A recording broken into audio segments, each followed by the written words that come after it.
Ang gabing payapa sa Caloocan, binasag ng rambol ng mga kabataan at may batuhan pa ng Molotov. Ang nahulikam na kaguluhan, tinutukan ni Bea Pinlac. Katatapos lang ng simbang gabi sa St. Gabriel the Archangel Parish sa Caloocan nang biglang magbatuhan ng Molotov ang ilang menor de edad sa Josepe Bautista Avenue.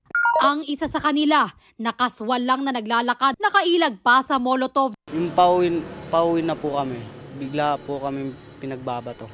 Umilag po ako.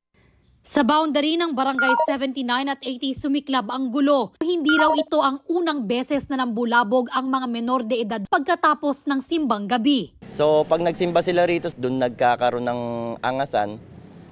Ngayon, once na uwian na, dito sila magkikita, dito magbabatuhan. Ayon sa barangay, nasa 40 menor de edad ang sangkot sa rambol. Ang ilan sa kanila, dayo pa raw galing Malabon. Nagsisimba po kami ng maayos noon, naangasan sa amin. Ibali nangyari noon, gusto nila banatan yung tropa namin. Pumalag daw sila nang paulanan sila ng kaaway nilang grupo ng bote at Molotov. Gumaganti lang po kami, sila po nangunguna eh. Ayon sa pamunuan ng Barangay 79 at 80, may mga nagpapatrolyang tanod at pulis noon. Ang problema, pag once na nakadaan na, doon sila nagbabatuhan. Tina-timing din nila eh. Mas naghigpit na rin daw ang pulisya at barangay sa pagbabantay sa lugar matapos ang insidente. Meron po tayong nakatalaga na pulis po na pagka sa anumang oras na merong riot at merong mga kaguluhan ay agad po silang makapagresponde. Noong Miyerkules, nagrambulan ang nasa 10 menor de edad malapit sa San Roque Cathedral na ayon sa Barangay 13 ay nag-ugat naman sa tampuhan ng barkada. Para sa GMA Integrated News, Bea Pinlac, nakatutok 24 oras. Huling araw ng linggo bago magpasko at dama na po ang Christmas rush sa mga naghahabol sa pagbili ng kanilang pamasko o panregalo sa Divisoria at sa Baclaran. At mula po sa Parañaque, nakatutok live si Jamie Santos. Jamie? Pia, 3 tulog na lang, Pasko na. Kaya naman marami sa ating kababayan ang sinamantala ang huling weekend bago Pasko para sa kanilang last-minute Christmas shopping. Pagkatapos magbisa sa Baclaran Church, maraming dumiretso sa mga tiyangge sa palibot ng simbahan. Siksika ng mga naghahanap ng mapapamili para makumpleto ang kanilang pangregalo sa Pasko. Dito po mas mura eh. Kompleto na po. Tapos yung binibili ko po yung mga gamit ng mga anak ko. Mga dress po, yun lang po. Taka t-shirt, medyo mas makapili-pili konti kasi mas mura-mura po. Pero ayon sa mga nagtitinda, matumal pa rin ang bentahan. Napakatumal po yung dating ganito. Pag ganitong linggo, dati nakaka 20,000 ako ngayon. Ano lang, hindi umabot ng 10,000. Dahil po lang sa sa online. Bumper to bumper ang mga sasakyan papasok ng simbahan at pahirapan ng parking. Sa Divisoria sa Maynila, marami rin ang nagla-last minute shopping. Kumpara kahapon, mas maluwag sa kahabaan ng EDSA, bagaman may moderate to slow traffic sa ilang lugar.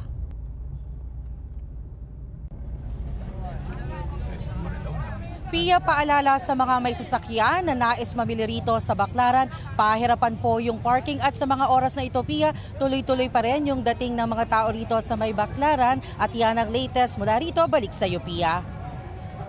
Maraming salamat, Jamie Santos. Naglabas po ang Pulse Asia ng resulta ng kanilang Senatorial Preferences Survey para sa eleksyon 2025. Gayon din po ng survey results sa approval at trust ratings sa mga pangunahing pinuno ng bansa.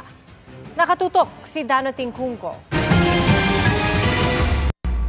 Batay sa Senatorial Pre-Election Preference Survey ng Pulse Asia, kabilang sa mga may statistical chance na makapasok sa top 12 sina Congressman Erwin Tulfo, dating Senate President Tito Soto, Senador Bongo, broadcaster na si Ben Tulfo, Senadora Pia Cayetano, mga dating Senador Manny Pacquiao at Panfilo Lacson, TV host Willie Revillame, Senador Bong Revilla, Makati City Mayor Abby Binay, mga Senador Lito Lapid, Amy Marcos at Bato de la Rosa at Congresswoman Camille Villar.